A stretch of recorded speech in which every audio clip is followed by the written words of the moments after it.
Alors, vous avez bien compris qu'on va vous présenter le cours de FAD, un cours en ligne de secondaire 4 qui tombe à point. Comme par hasard, c'est aujourd'hui que tous les secondaires 4 et 5 vont basculer une journée sur deux en enseignement à distance dans les zones rouges.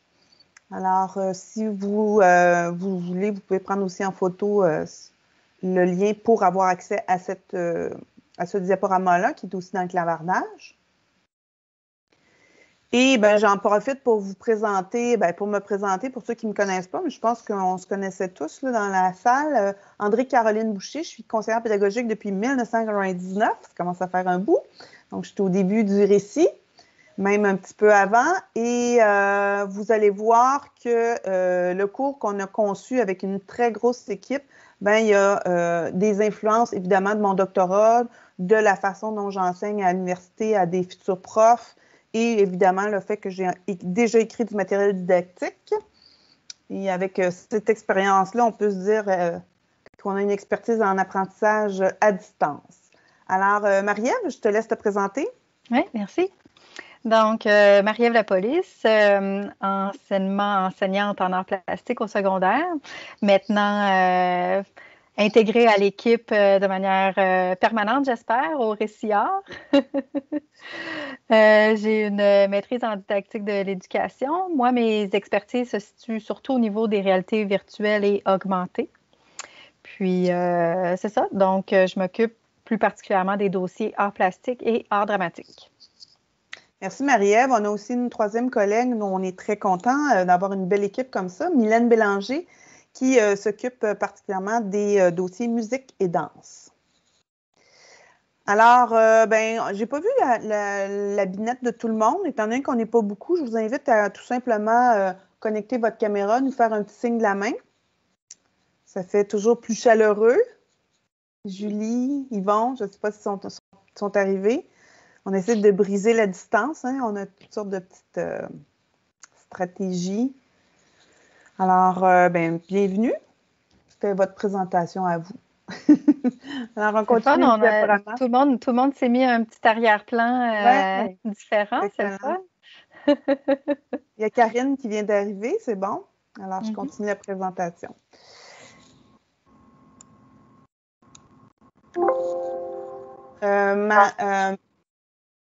Qu'on voit toujours mon écran? Oui, tout va bien. Excellent. Donc, vous avez l'ordre du jour. On va voir contexte, l'équipe, partenaire. Je vais vous faire un petit aperçu. On va faire une mini visite guidée dans le Moodle. Puis, je vais vous parler du répertoire culturel. Et enfin, la façon de télécharger le cours. On pourrait dire même les cours. Donc, pour vous mettre en contexte, c'est un projet pilote qui a démarré en 2018, qui nous a été proposé par notre patron à Éric Roy du ministère de l'Éducation, de faire un cours à distance pour les élèves à la maison. Vous comprenez qu'on ne parlait pas à l'époque de pandémie, pas pantoute. Donc, on nous a plutôt dit que dans la plupart des pays industrialisés, on avait accès à tous les cours ou à la plupart des cours à distance pour les élèves à la maison. Quand on parlait de l'élève à la maison, on parlait d'élèves qui sont malades ou des élèves qui sont dans sport-études, qui n'ont pas autant de temps assis à l'école, donc ils pouvaient suivre quelques cours à distance pendant leur compétition, ou bien des élèves qui n'avaient pas accès à certaines options. Par exemple, un élève qui est dans une région éloignée, qui voudrait qu'on lui offre seulement le cours de musique et lui, il voulait faire art plastique. Donc, c'était dans ce contexte-là qu'on s'est mis à travailler.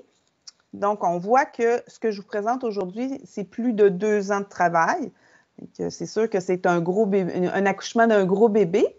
Mais là, maintenant, il faut l'élever, ce petit bébé-là. Donc, on va vous présenter ça. Donc, en coordination, j'ai travaillé très fort avec une personne qui s'appelle Marilyn Baillargeon. Marilyn a une petite entreprise éducative qui s'appelle Virtuose Éducation. Et Marilyn est une spécialiste de formation à distance. Elle a enseigné pendant de longues années à la TÉLUQ. Alors, elle avait une expertise vraiment très pointue, extrêmement précieuse. Je ne vous cacherai pas que en ce moment, elle travaille sur la formation que je vous présente en ce moment. Donc, il y a comme toute une équipe en ce moment qui travaille comme des petites fourmis et qui ne dorment pas beaucoup. Alors, au niveau de l'équipe d'idéation, vous avez un groupe de profs qui, dès le départ, ont fait une espèce de tempête d'idées et qui ont mis sur papier des idées, des concepts et aussi des pédagogiques qu'on voulait mettre de l'avant. Pour la rédaction, vous avez plusieurs conseillers pédagogiques et professeurs d'art plastique qui ont rédigé les 9 projets. En ce moment, il y en a 5 en ligne. Il y en a un 6e qui arrive lundi et les 3 autres vont arriver d'ici janvier. Là, on a pensé que c'était organisé en fonction là, des sessions. Donc, la dernière session où il va y avoir une situation d'apprentissage, une situation d'évaluation va être en ligne à partir de janvier. Vous allez voir qu'il y a plus de 40 capsules vidéo et ça demande toute une équipe. On a engagé un caméraman, réalisateur professionnel, Benoît Frigon, et tous ces gens-là qui sont nommés par la suite ont été devant ou derrière la caméra parce que vous comprenez que ça ne se fait pas tout seul, une capsule vidéo. Et je vous dirais que toutes ces personnes-là sont des personnes qui sont sorties de leur zone de confort, moi compris.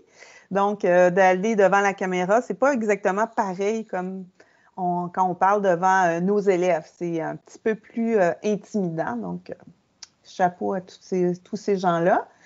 On a intégré, parce que pour moi, la portion ludique d'un cours, surtout à distance, est très importante. Donc, la compétence appréciée a été souvent, pas toujours, mais souvent exploitée avec des jeux interactifs et d'évasion, dont on a été l'auteur, moi et ma collègue Marie-Ève. On va vous présenter ça tout à l'heure. Grosse équipe aussi pour les infographies. Vous allez voir qu'on a plus de 100 infographies. Et l'intégration Moodle et l'intégration technologique, bon, on a toute cette équipe-là. J'ai vu que Yvon était présent du Récifad, alors peut-être qu'il pourra nous dire un petit mot par rapport à l'intégration. Mais comme je vous disais, Emmanuel Simard, là, en ce moment, il est en train de travailler justement sur l'intégration.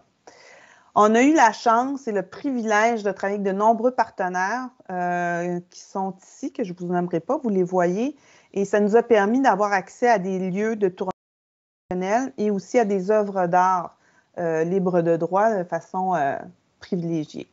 Donc, en résumé, on a conçu le cours de façon granulaire. Ce que ça veut dire, c'est que le cours a plusieurs éléments. Des fois, c'est des capsules, des fois, c'est des jeux, des fois, c'est des explications. Et ils ont été faits, on pourrait dire que c'est des granules, ces éléments-là, ont été faits de façon à ce que chaque granule peut être utilisé de façon autonome en dehors du cours. C'est-à-dire que quand on fait le premier projet qui va parler, par exemple, du carnet de traces, ben la vidéo qui parle de carnet de traces pourrait être utilisée par n'importe quel prof qui ne veut pas faire le projet carnet de traces, mais qui veut l'utiliser pour son projet carnet de traces. Donc, la même chose pour quand on explique les 3 couleurs primaires, ben, n'importe quel prof peut l'utiliser pour son projet. Donc, on s'est arrangé pour que tous les éléments soient vraiment utilisés d'une façon ou d'une autre à l'intérieur ou à l'extérieur du cours. Donc, en résumé, on a 9 projets d'art plastique complets qu'on peut vivre de différentes façons. Je vais vous l'expliquer. On a 40 capsules vidéo et plus, parce qu'il y en a qui s'ajoutent de jour en jour. On a plus de 100 infographies explicatives, un peu comme ce qu'on entendait avant, là, il y a quelques années, un dictionnaire visuel, c'est un peu le concept. Il y a plus de 10 jeux interactifs pour apprécier. Il y a des aides-mémoires, une planification dynamique annuelle et un guide d'enseignants, évidemment, et un dictionnaire multimodal, c'est-à-dire un dictionnaire, quand je vous disais un dictionnaire visuel, bien là, à notre époque, en 2020, on peut en faire un dictionnaire qui a des vidéos, il y a des infographies, il y a des audios, il y a des images, il y a du mouvement, il y a du son et du texte. Donc, c'est un peu la combinaison multimodale là, pour notre dictionnaire. S'il y a des questions, là, vous avez le droit de m'interrompre n'importe quand. Profitez-en. Alors, vous avez un aperçu ici de notre page. Donc, je vais vous dire ici, là, ça, c'est le Saint Graal. Vous cliquez sur l'image et vous avez accès à toutes les ressources, donc toutes les granules. Cette page-là, je vous invite à la à prendre en note, à la consigner dans vos signets, parce que vous avez tout ici. Et c'est ça qu'on va aller présenter morceau par morceau. Donc, c'est un aperçu. Donc, si on veut aller voir les 9 projets, vous avez dans la programmation, on a appelé ça programmation un peu comme si on allait au cinéma ou si on allait au musée. Vous avez différents projets qui, au fond, on a utilisé le mot projet, mais en termes pédagogiques, ce sont des SAE. Donc, mon carnet de traces, mon autoportrait, mon portfolio. Une des spécificités aussi, c'est qu'on utilise le portfolio numérique pour consigner tous les travaux des élèves, mais c'est l'élève qui fait son portfolio. Donc, il fait partie d'un projet plus à saveur médiatique. Un projet sur le land art, un projet d'emballage, sur emballage, l'art public, la BD, le modelage et la SE, la situation d'évaluation, la dernière situation, projet 9, mon hommage multimodal qui est en cours de rédaction en ce moment.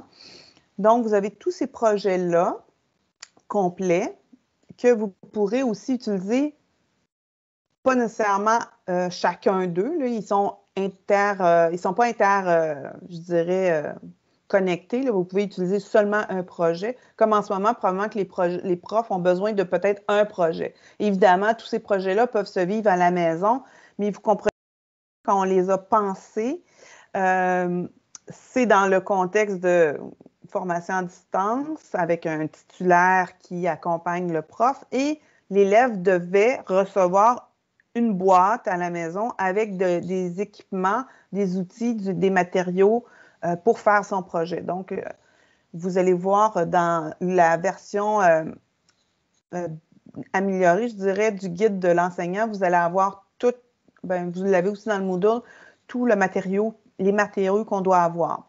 Donc ça, ce kit-là qu'on appelle là, un kit boîte a été déjà demandé à Brouille-Boutier et pourrait être bientôt disponible pour en faire, s'il y en a qui veulent l'acheter, pour pouvoir l'envoyer aux élèves. Mais on comprend que le kit est destiné à une année complète à la maison. Donc là, c'est sûr qu'en ce moment, c'est peut-être pas le cas, mais c'est vraiment des projets, pour résumer, qui se font à la maison.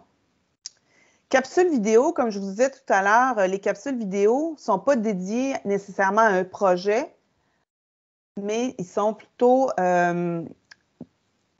associés à du contenu disciplinaire du programme. Donc, ici, vous avez la liste de lecture à droite. Donc, on parle du portfolio, des couleurs, textures, etc., les motifs, la perspective. Donc, tout le contenu au niveau du langage plastique devrait être là. La plupart des gestes transformateurs sont là et il y a des concepts un peu particuliers comme un autoportrait, etc., qui sont présents. Donc, le prof peut dire moi, je n'ai pas le goût de faire les projets de FAD. C'est bien correct parce qu'on sait que les profs d'art, c'est des gens créatifs. Ils ont le goût de faire leur propre projet et ils vont peut-être juste choisir la vidéo, texture et motif pour l'expliquer à distance à leurs élèves. Alors, voilà pour... on comprend encore mieux le concept de granularité. J'adore ce mot, ça me fait rire. Alors, les infographies, la même chose. Vous avez une série d'infographies que vous pouvez utiliser à l'intérieur du cours FAD ou à l'extérieur. Donc, langage plastique, gestes transformateurs. Vous avez la dynamique de création et le processus d'appréciation et le concept de portfolio d'art plastique. Bientôt, là, ils sont tous rassemblés dans le même PDF et on s'est aperçu que c'était beaucoup plus utile d'avoir sur Internet une infographie à la fois, c'est-à-dire que si on fait une SAE, ben, on veut juste avoir l'infographie de la ligne tangible et il faudra avoir l'URL seulement de cette diapo-là, donc ça va être fait bientôt, mais vous comprenez que c'est tout un travail, comme on dit en québécois, une bonne grosse job de bras, fait que ça s'en vient dans les prochaines semaines. Jeu interactif, je vais te laisser en parler, Marie-Ève, parce qu'elle a travaillé très, très fort sur ces jeux-là. Avec plaisir. Tu vas le... Oui, donc vous avez sous les yeux les différents jeux, puis je vais vous présenter un jeu d'évasion qui demande pas mal plus de programmation. de la part de Marie-Ève. Oui, donc j'ai utilisé Genially pour faire ces jeux-là. Ici, on voit celui sur le land art. Donc, c'est ça, on a tout le parcours d'appréciation avec un choix d'œuvres. Là, il y a des petits, c'est ça, il y a des petits codes secrets là, à repérer pour pouvoir entrer dans le jeu. Une fois qu'on est sur place dans le lieu avec les 3 œuvres, on peut les voir en grand pour pouvoir choisir celle qu'on veut apprécier. Puis une fois qu'elle est choisie, là, il y a toute une série de questions en lien avec l'œuvre pour faire vraiment le processus d'appréciation au complet. Donc, on reçoit un petit message vocal de l'artiste qui nous parle de son œuvre. On a une carte interactive là, où on doit repérer l'œuvre dans le temps et dans l'espace, etc. Il y a toujours aussi une référence au carnet de traces. Donc, pendant tout le cours, il y a une référence autant au portfolio numérique qu'au carnet de traces. Alors, dans les jeux aussi, on va le retrouver. Voilà. Il y a aussi des aides-mémoires qui font aussi partie du dictionnaire multimodal. Donc, on rappelle qu'est-ce que c'est la dynamique de création, qu'est-ce que c'est le processus d'appréciation, etc. Donc, toujours comme de petites aides-mémoires pour rappeler aux élèves qui sont seuls à la maison là, les différentes stratégies. Pour le prof, il y a une planification globale. Oups, j'ai fait le mauvais lien, bravo. Je ne vais pas vous l'imposer, je vais le corriger après, vous pourrez le voir. Là. Vous avez un petit aperçu ici, c'est que pour ceux qui connaissent les outils de Google Sheet qui ont été programmés par ma collègue Brigitte-Louise Lessard, on a utilisé cet outil-là pour planifier globalement les 9 projets. Donc, on voit très clairement le contenu disciplinaire en un coup d'œil, les compétences qui ont été touchées et même les repères culturels où on a porté une attention particulière à l'art québécois. Donc, je vais la mettre tout de suite après, là, vous pourrez la consulter. Il y a un guide de l'enseignant, puis je vous dirais que ce qui est très important, c'est qu'il y a des mises à jour régulièrement de ces documents-là. Et je vous invite à tout simplement à suivre la page Facebook et à vous inscrire à la communauté de pratique parce que vous allez manquer des mises à jour parce que déjà, il y a plein de choses qui pourraient s'ajouter au guide de l'enseignant. Donc, c'est un guide comme vous connaissez déjà dans le matériel didactique. Et on va aller voir la fameuse visite guidée dans Moodle. Donc, en ce moment, le cours est dans le site de la FAD Moodle Dev, excusez, le Moodle de développement de Récifad. Yvon, si tu veux intervenir ou me corriger, si je dis des bêtises, tu peux bien le faire. Donc, ici, c'est vraiment le Moodle de développement. Et on va vous expliquer plus tard comment avoir accès à le télécharger sur votre propre Moodle de CSS. Hey, je m'habitue, je ne dis plus CS, je dis CSS. Donc, vous avez ici l'accueil. Et là, comme je vous parlais, là, la liste de matériaux que les élèves recevraient dans leur mallette d'artiste. C'est ça qu'ils recevraient. Et ils ont toujours une espèce de dialogue et un déroulement pour pouvoir accéder aux différents projets. Donc, si on va voir mon carnet de traces, vous avez le premier projet en un clin d'œil et vous avez des onglets où on peut voir le déroulement. Donc, ici, il n'y a pas d'appréciation pour le premier projet parce qu'on n'a pas encore développé. On développe d'abord la compétence créée. Donc, me prépare, vous avez aussi, évidemment, la démarche d'apprentissage, préparation, réalisation, intégration. Et dans réalisation, vous avez 2 compétences, créer et apprécier. Si on a juste créé. Donc, on invite l'élève à voir quelques capsules vidéo, des éléments et d'infographie. Et après ça, on s'en va tout simplement. Donc, on a créé et on intègre les nouveaux savoirs dans ça. Alors, si on va voir le deuxième projet, on va voir que, donc, qui concerne l'autoportrait, vous allez voir que les onglets, il y a « J'apprécie » et « Je crée » qui, au fond, est dans la séquence de la réalisation. Donc, dans « J'apprécie », comme je vous disais, on a des jeux d'appréciation. Ici, vous voyez, le concept aussi, c'est beaucoup le choix. On essaie de laisser les élèves choisir au niveau de la création, mais choisir aussi au niveau de l'appréciation. Donc, ici, ils peuvent aller dans leur jeu. Donc, il y a tous les outils qui sont propres à Moodle. Il va y avoir des remises de devoirs, de travaux, etc. Il va y avoir un dialogue aussi avec leur professeur assigné, parce que vous comprenez que ce n'est pas un cours qui est vide. Là. Il y a toujours un prof qui est responsable de ce cours-là avec ses élèves, donc ils vont pouvoir interagir. Et l'intérêt de travailler avec Moodle, justement, c'est d'avoir tous ces outils-là. Là, vous avez un aperçu des autres cours de mes autres collègues nationaux. Donc, vous en avez en anglais, en français, en mathématiques et en histoire.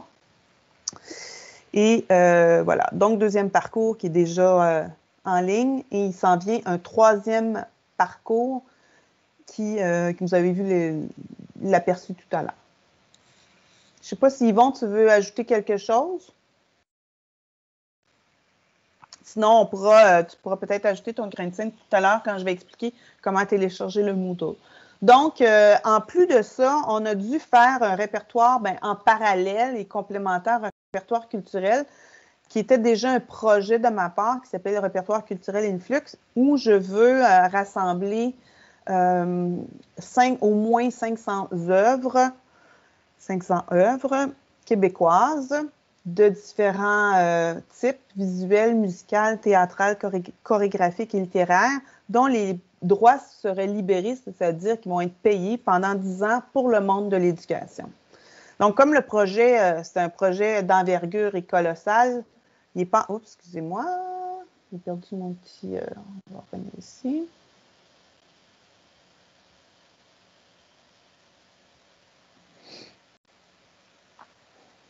On va revenir à la bonne page. On va pouvoir couper ça dans l'enregistrement. Alors, ici. Donc, comme je vous disais, comme le projet est colossal, il demande beaucoup de financement, on est en train de négocier à la fois avec le ministère de l'Éducation, le ministère de la Culture et des Communications, la SOCAN, les gestionnaires de droits d'auteur.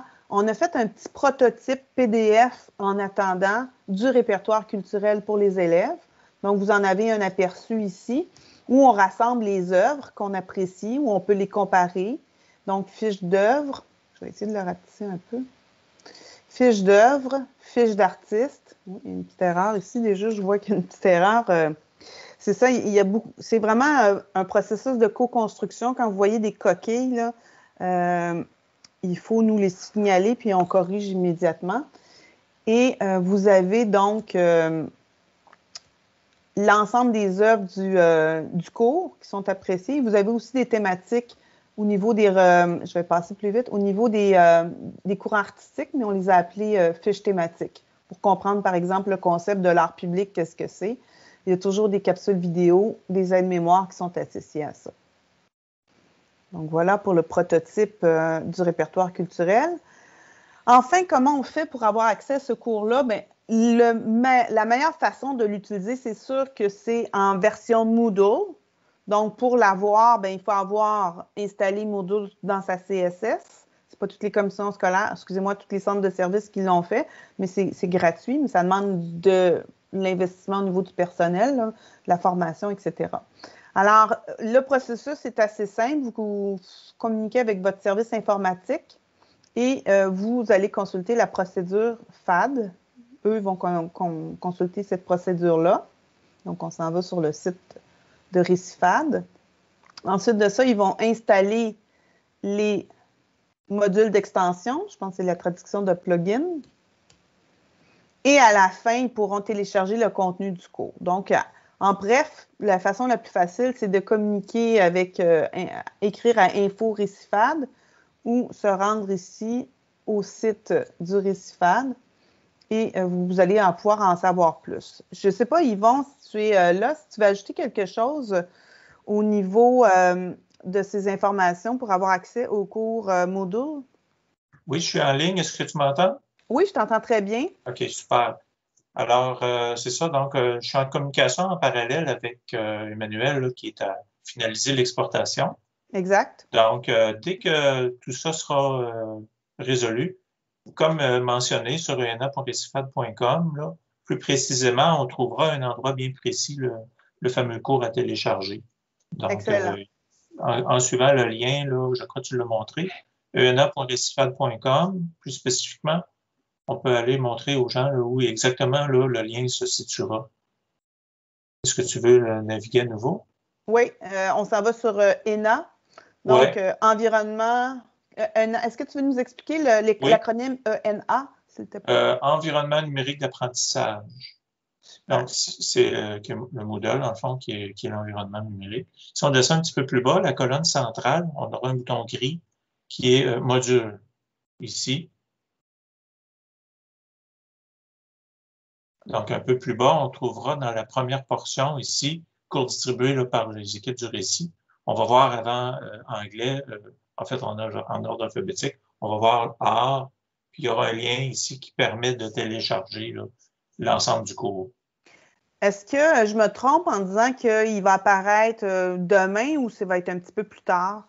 On est à valider la migration, puis résoudre les petits détails, mais comme ce sont des choses simples, j'hésite à m'engager sur des choses qui ne sont pas actuellement complétées, mais tout porte à croire que demain, ça pourrait être fait, effectivement. Excellent. Donc, de toute façon, connaissant nos institutions, juste de communiquer avec nos services informatiques, ça peut prendre quelques jours. Mais ça, c'était mon petit commentaire éditorial parce que je sais qu'ils sont débordés pour plein de raisons pandémiques, entre autres.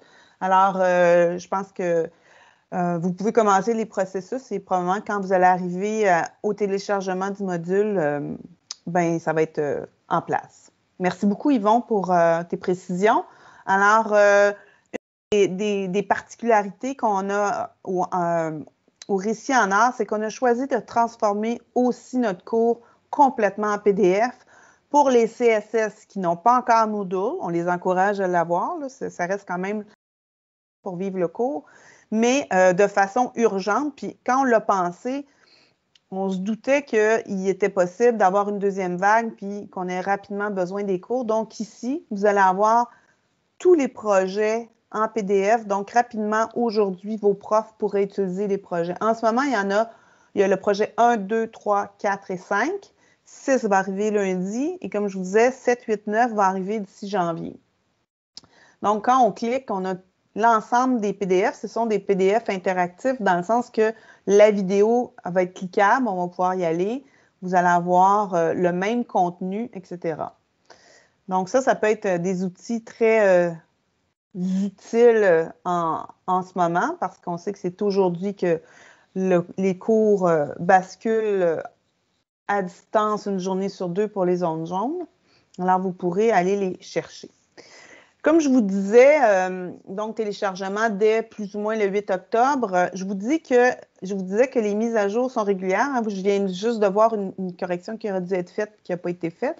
Alors, comme c'est gigantesque et très, très, je dirais, abyssal comme projet, il y a des coquilles, il y a des erreurs, il y a des gens encore déjà qui nous ont écrit pour nous repérer certaines certaines erreurs sur les infographies. Et ça, c'est très apprécié. On ne prend pas ça comme des critiques, on prend ça comme de la co-construction. Alors, on vous invite, vous voyez une erreur, vous voyez quelque chose qui ne fonctionne pas ou quelque chose que vous n'êtes pas d'accord même, vous nous écrivez et on va faire notre possible pour ajuster le plus vite possible. Donc, il va y avoir des mises à jour régulières parce qu'on va corriger au fur et à mesure.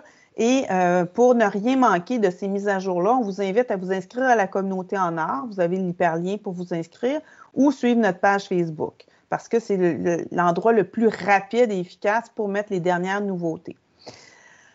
Je vous dirais aussi, pour revenir à la première diapo où on mettait le contexte, c'était un projet, à la base, c'était un projet pilote pour savoir est-ce qu'on est capable, de quoi ça avait de l'air, etc. Et cette année, en 2020, on était supposé d'être en expérimentation avec 1 ou 2 classes pour justement réguler et adapter le contenu. Vous comprenez que dans la situation actuelle, on a décidé de le mettre tout de suite à tous.